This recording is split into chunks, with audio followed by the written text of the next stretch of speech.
Alright, let's look at a sentence, and the sentence is I am going. Now ये particular sentence एक खास चीज को denote करता है, and we can read this particular sentence very clearly. It's a very common sentence और आप इसको समझ सकते हैं. Read out the sentence. What is the sentence? I am going. इसका मतलब क्या हुआ? मैं जा रहा हूँ. That's correct. इसमें किस काम का जिक्र हुआ? जाने का. It means this particular work is being talked about. इस पर्टिकुलर सेंटेंस को हम लोग देखें तो इसमें हमें अलग अलग तरह के वर्ड कैटेगरीज से वर्ड मिलेंगे. फॉर एग्जाम्पल, जिस महत्वपूर्ण काम का जिक्र हो रहा है वो है जाना. इस तरह के काम को हम वर्क यानी वर्ब बोलते हैं. लेकिन इसमें कई एक तरह के वर्ब हैं. कौन से हैं वो हम समझने की कोशिश करेंगे. लेकिन जब हम इस पर्टिकुलर सेंटेंस को देखते हैं तो डेफिनेटली हम जाने का जिक्र कर रहे हैं. इसलिए इस तरह के वर्ब को सेंटेंस में हम मेन वर्ब कहते हैं. क्या कहते हैं? Main verb. नाउ ये भी एक तरह का वर्ब है और ये एक महत्वपूर्ण रोल प्ले करता है. कैसे रोल प्ले करता है इसको समझते हैं. ये मेन तो है, महत्वपूर्ण तो है, सबसे महत्वपूर्ण तो है, लेकिन इसकी क्या वैल्यू है इसको समझते हैं. मैंने इस सेंटेंस को मिटा दिया. अब सेंटेंस क्या बना? I going. हम जानते हैं कि सेंटेंस का कोई मतलब नहीं. इसका मतलब बगैर इस वर्ड के हम सेंटेंस की मीनिंग को पूरी तरीके से समझ नहीं सकते. ये सेंटेंस की मीनिंग को समझाने में, सेंटेंस के समय वक्त को समझाने में हमारी मदद कर रहा है, हेल्प कर रहा है. इसलिए इस तरह के वर्ब को हम हेल्पिंग वर्ब कहते हैं. ऑक्सिलरी वर्ब के नाम से भी आप लोग जानते हैं. सो इस पर्टिकुलर सेंटेंस में हम दो तरह की चीजों को देख सकते हैं. I am going. This is the main verb and this is the helping verb. अगर मैं सेंटेंस को बोलूं I am, केवल मैं अगर इतना बोलूं तो आप समझ नहीं पाएंगे कि मैं किस काम का जिक्र कर रहा हूं. लेकिन जब मैं कहता हूं कि I going, तो आपको समझ में आ जाता है कि जिक्र तो काम का है, लेकिन कुछ चीजें अधूरी रह जाती है और वो चीज है कि किस वक्त की बात कर रहे हैं.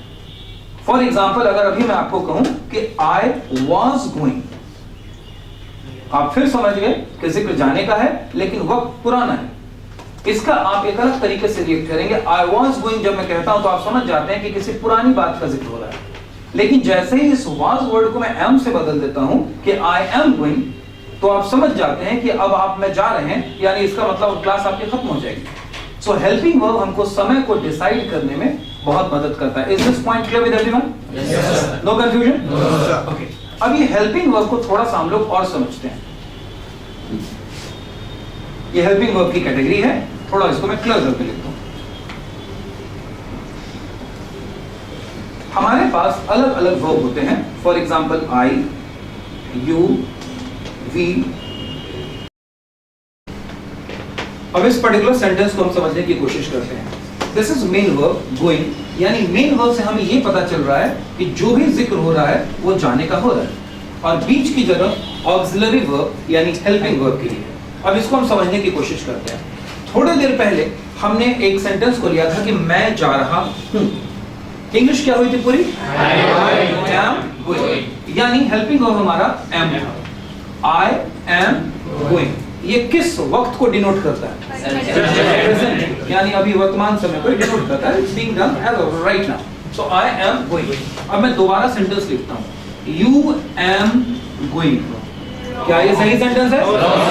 नहीं सेंटेंस है. लेकिन जिक्र तो मैं प्रेजेंट का ही करना चाह रहा हूँ. मुझे क्या लिखना चाहिए? All right. So you are going. बिल्कुल सही है. We are going. All right. They are going. He is going. Are नहीं लिखूं? He is going. She is going. Now you know कि ये जो सारे हेल्पिंग वर्ब हैं ये प्रेजेंट के ही समय को डिनोट कर रहे हैं. तमाम helping verb present continuous tense को डिनोट कर रहे हैं, लेकिन अलग अलग सब्जेक्ट के साथ अलग अलग हेल्पिंग वर्ब लग रहा है. Everybody am clear the point?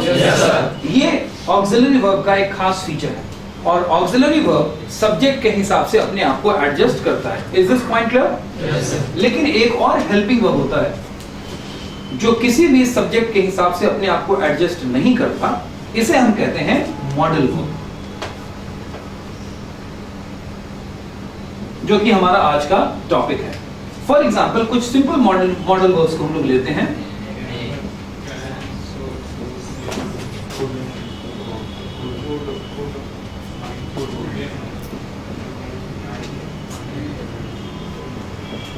Etcetera.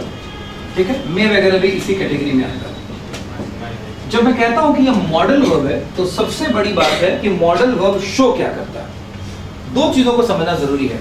Modal verb और हेल्पिंग वर्ब एक ही जैसी चीज होते हैं, दोनों में सिमिलैरिटी है लेकिन दोनों में डिफरेंसेस भी।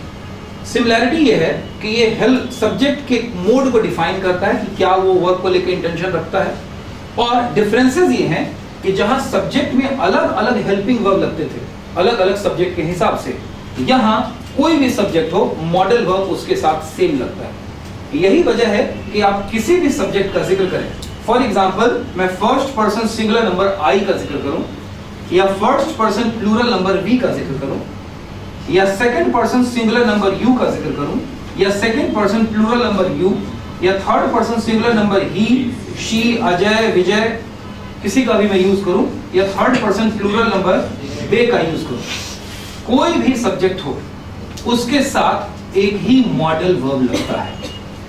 और मॉडल वर्ब की खास बात होती है कि मॉडल वर्ब के बाद हमेशा वर्ब का पहला फॉर्म इस्तेमाल किया जाता है। यानी अगर कोई वर्ड मॉडल वर्ब है तो आपको दो तीन चीजें पता लग जाती हैं। पहला, सभी सब्जेक्ट के साथ उसी मॉडल वर्ब का इस्तेमाल होगा, मॉडल वर्ब सब्जेक्ट के हिसाब से बदलता नहीं है, दैट इज वन थिंग।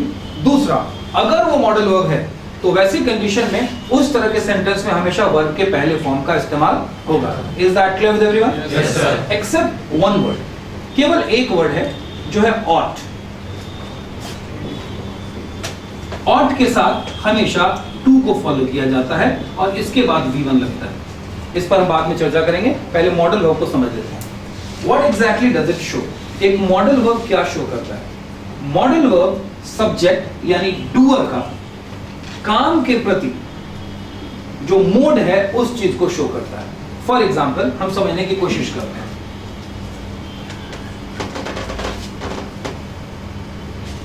अगर मैं एक सिंपल वर्ड कैन का यूज करूं, कैन एक मॉडल वर्ब है, जब मैं इस बात को बोलता हूं तो आप समझ सकते हैं कि सभी सब्जेक्ट के साथ कैन ही लगेगा। I hope this is clear. Yes sir.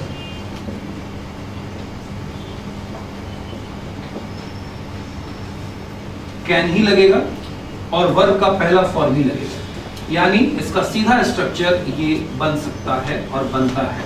Everybody में दो points. Now the point is कि ये कैन शो क्या करता है? कैन शो करता है स्ट्रेंथ, मैं इस काम को कर सकता हूं, ये स्ट्रेंथ को शो करता है।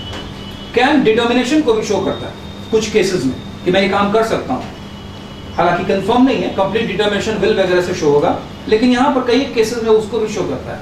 कैन संभावना को भी शो करता है, एक पॉसिबिलिटी कि हाँ वो ये काम कर सकता है, he can do this particular, I feel I can touch this particular board, ये एबिलिटी को भी शो करता है। तो संभावना को शो करता है, स्ट्रेंथ को शो करता है। कई बार किसी के तरफ से जब आप कुछ मैसेज देना चाहते हैं कि वो आदमी ये काम कर सकता है, यानी आपको उस पर भरोसा है कि yes she can dance, you can speak English well, तो ये भरोसे को भी कई बार शो करता है। अब थोड़ा सा हम इसको देखते हैं कि हालांकि ये मॉडल वर्ब है लेकिन है तो हेल्पिंग वर्ब की कैटेगरी में, यस नो? यानी इस पर्टिकुलर सेंटेंस को हम 6 तरीके से कह सकते हैं। हमें मालूम है कि सेंटेंस 6 तरीके के होते हैं। कौन कौन से सेंटेंस होते हैं? पॉजिटिव, इंट्रोगेटिव क्वेश्चन क्या होता है? वे क्वेश्चन जिसका जवाब हम यस या नो में दे सकें। क्या मैं कोडिंग के लिए यहाँ वाई नो लिख दूं? ऑलराइट। नंबर 4 कौन सा क्वेश्चन होता है?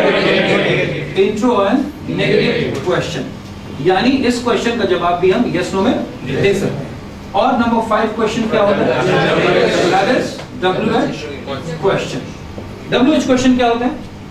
What, when, where, how, इस तरह के वर्ड, which टाइप के वर्ड, यानी ये वो क्वेश्चन होते हैं जिसका जवाब यस नो में नहीं दिया जा सकता। इसके रिस्पॉन्स में हमें कोई इंफॉर्मेशन देना पड़ता है। Clear the points? और नंबर 6 कैटेगरी क्या होती है? WH नेगेटिव क्वेश्चन, यानी उसी WH में नेगेटिव वर्ड आ जाता है। Is that clear? अब थोड़ा इस पैटर्न को हम लोग बोर्ड पर देखने की कोशिश करते हैं। मैं एक काम का जिक्र करता हूं कि मैं इंग्लिश में बातचीत कर सकता हूं। हमने स्ट्रक्चर को देख लिया है कि स्ट्रक्चर होता है subject plus can plus V1। Everybody am I clear the points? Yes sir. अगर इस स्ट्रक्चर को हम फॉलो करें और पहला सेंटेंस बनाना चाहें जो कि पॉजिटिव सेंटेंस है, तो हमारा पहला सेंटेंस क्या होगा? I can speak, बोलने का जिक्र होगा। Speak in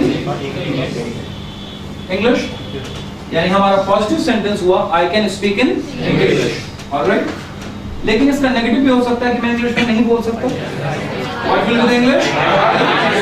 ध्यान रहे ये हेल्पिंग वर्ब है। Yes, no? क्या होगा sentence? I can't speak in English. Now interrogative question बनाना है, यानी ऐसा क्वेश्चन जिसके जवाब में सामने वाला मुझे यस या नो में जवाब दे। So what will be that? Can I speak in English? और इसी का जवाब नंबर 4 भी हो सकता है, इसी कैटेगरी का इंट्रो नेगेटिव, और वो क्या हो सकता है? Can't I speak in English? Number, ये जो दोनों ही क्वेश्चन है, इन दोनों के जवाब में सुनने वाला मुझे किस वर्ड में जवाब दे सकता है? यस या नो, क्योंकि इंट्रो और इंट्रो नेगेटिव क्वेश्चन। नंबर 5 में आते हैं कि मैं इंग्लिश कैसे बोल सकता हूँ। ये किस तरह का क्वेश्चन है? WH क्वेश्चन, जिसके जवाब में कोई यस या नो नहीं बोलेगा, कोई इंफॉर्मेशन देनी है। सो मैं कैसे इंग्लिश बोल सकता हूँ? और फिर हमारी बात होगी can I speak in English. और अगर मैं अगला सवाल करूं कि मैं क्यों नहीं इंग्लिश बोल सकता हूं? Why can't I speak in English? अब थोड़ा सा एक कॉन्सेप्ट को और ध्यान देते हैं। थोड़ी देर पहले हम लोगों ने पढ़ा था कि मॉडल वर्ब की एक खासियत है कि मॉडल वर्ब सभी सब्जेक्ट के साथ एक तरीके से यूज होता है। Is that clear? Yes sir. यानी जहां मैंने आई लिखा है, अगर मैं इसको यू बोल दूं तो भी ये सेंटेंस सही रहेगा। Yes no? Yes sir. जरा पहला सेंटेंस पढ़िए। सेकंड, थर्ड, फोर्थ, फिफ्थ, मैं केवल सब्जेक्ट में बदलाव कर रहा हूं। थोड़ी देर हमने पहले पढ़ा है कि सारे सब्जेक्ट के साथ यूज हो सकता है। इसका मतलब मुझे यहाँ यू लिखने की भी जरूरत नहीं है। अगर मैं इसको सब्जेक्ट से डिनोट कर दूं तो ये सारे सब्जेक्ट को डिनोट करेगा। Everybody yes no? Yes sir. Okay, तो मैं सेंटेंस कहना चाहता हूं कि हम लोग इंग्लिश बोल सकते हैं। We can speak. Now our subject has become we, so the sentence will be we can speak. And the negative will be we can't speak. And the interrogative will be and the negative will be and the WH will be how and the next would be why can't. So you know actually it can replace any subject, यानी सभी subject पर can तमाम स्वाभाविक रूप से लागू होगा। Everybody am I clear the points? Yes sir. Now मैंने बोला था कि can एक हेल्पिंग वर्ब है। कौन सा वर्ब है? हेल्पिंग वर्ब है, लेकिन इसके साथ साथ ये मॉडल वर्ब भी है। Yes no? Yes sir. Can के अलावा कोई और वर्ड जो मॉडल वर्ब के रूप में हम जान रहे हैं? विल। Everybody yes no? बिल्कुल सही। और भी कोई वर्ड? कुड। और भी कोई वर्ड? और भी कोई वर्ड? Very good. यानी ये सारे वर्ड के साथ सेम ट्रीटमेंट होगा। Everybody yes no? Yes sir. अब मैं कैन की जगह एक दूसरा मॉडल वर्ब लेता हूं, शुड। शुड भी एक मॉडल वर्ब, यानी कुछ बातें क्लियर हो जाती हैं। शुड भी सारे सब्जेक्ट के साथ लगेगा। Yes no? Yes sir. Should के साथ वर्ब का पहला फॉर्म लगेगा। Yes no? Yes sir. Okay, क्योंकि शुड एक हेल्पिंग वर्ब है और मॉडल वर्ब है, क्या मैं शुड को कैन से रिप्लेस कर सकता हूं सारे वाक्यों में? Yes sir. तो मैं रिप्लेस करने की कोशिश करता हूं। ध्यान रहे, मैं केवल कैन को मिला रहा हूं, केवल मैंने हेल्पिंग वर्ब को मिलाया, हटाया।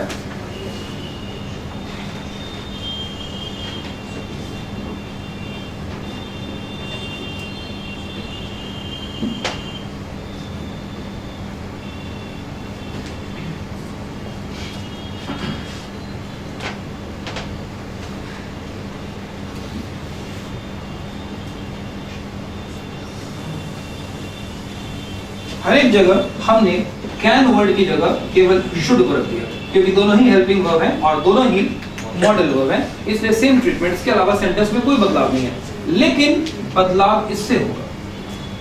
शुड जहां कैन स्ट्रेंथ को शो करता था, पॉसिबिलिटी को शो करता था, संभावना को शो करता था, वहीं शुड सजेशन को शो करता है। किसी को जब हम कोई विचार देते हैं, कोई सलाह देते हैं, कोई सजेशन देते हैं, अब इस एक वर्ड से पूरे सेंटेंस का मूड बदल गया, मैसेज बदल गया। फॉर एग्जाम्पल जब मैं कहता हूं I should speak in English, तो इसका मतलब मैं खुद को सलाह दे रहा हूं, खुद को विचार दे रहा हूं, खुद को गाइड कर रहा हूं कि मुझे इंग्लिश में बोलना चाहिए। सो रिपीट द सेंटेंस। और इसी सलाह को मैं खुद को नेगेटिवली भी दे सकता हूं कि मुझे नहीं बोलना चाहिए। क्लियर? इसी बात को मैं खुद से क्वेश्चन कर सकता हूं कि क्या मुझे इंग्लिश बोलना चाहिए। इसी बात को मैं खुद को क्वेश्चन कर सकता हूं कि क्या मुझे नहीं बोलना चाहिए। शुड और नॉट को हम शुड बोलते हैं, तो हमारा सेंटेंस होगा शुडंट नहीं बोलते, शुड। या तो शुड नॉट बोलेंगे अलग अलग, शुड आई नॉट, या फिर शुड बोलेंगे। So what will be the sentence? Should I speak in English, and the next would be, and the next would B. लेकिन मैं अपने बारे में क्यों बात कर रहा हूं? क्यों ना मैं यू के बारे में बात करूं? क्या मैं इसी पैटर्न पर यू को यानी किसी सामने वाले को सलाह दे सकता हूं? Yes no. कैसे सलाह दूंगा? And the negative would be, and the next would be, and the next would be, and the next would be, and the next would be. इसी तरह से अलग अलग हेल्पिंग वर्क जो कि मॉडल वर्क की कैटेगरी में आते हैं, वो आपको अलग अलग मैसेज दे पाते हैं। I hope this topic is clear, right? Thank you so much.